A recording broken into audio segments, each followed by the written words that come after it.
지난 2023년 6월 중국 산시성 리량시의 한 탄광에서 발생했던 사고 영상입니다. 가파른 경사를 오르기 위해 설치된 수송장치에 광부들이 한 명씩 올라타 천천히 이동하던 도중 갑자기 입구 쪽으로 역주행합니다.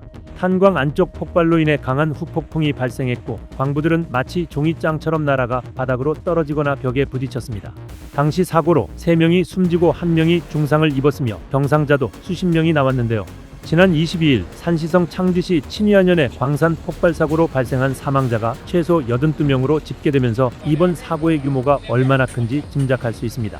창지시는 23일 밤 기자회견에서 사망 82명, 실종 2명, 부상 128명이라고 발표했습니다.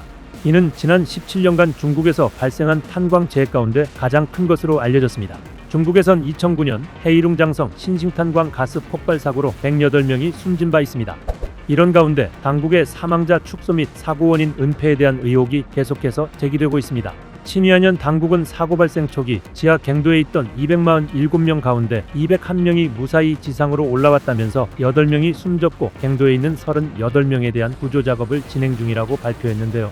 시진핑 중국 국가주석은 23일 사고 원인을 규명하고 엄중히 책임을 추궁하라고 지시했으며 리창 총리도 관련 정보를 신속 정확히 공개하도록 별도 지시를 내렸습니다. 그러자 8명으로 발표됐던 사망자 수가 90명으로 갑자기 늘어났다가 창지시의 발표로 다시 82명으로 수정된 상태입니다. 현지 매체 화상보는 사망자 수가 8명에서 90명으로 갑자기 증가한 이유에 대해 대중은 알 권리가 있다. 그 사이에 도대체 무슨 일이 생겼는가 라며 의혹을 제기했습니다. 증화권 매체 연합조보는 247명 중 201명이 무사히 올라왔단 초기 발표가 허위이거나 사고 규모를 은폐한 것일 수도 있다고 지적했습니다. 광산 운영 업체의 안전 불감증도 도마 위에 올랐습니다.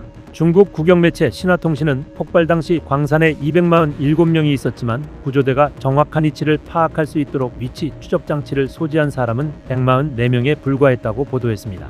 심지어 광산의 공식 도면이 실제 갱도 구조와 일치하지 않아 구조 작업에 애를 먹고 있다는 게 현지 매체들의 설명입니다.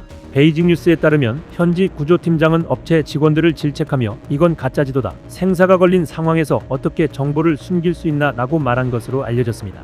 중국 중앙TV는 근무자들이 갱도 진입 시 안면 인식 등의 절차를 거쳐야 하는데 현장 게시판엔 당시 갱도에서 작업 중이던 인원이 124명으로 표시돼 있었지만 실제로는 247명이 있었다고 보도하기도 했습니다.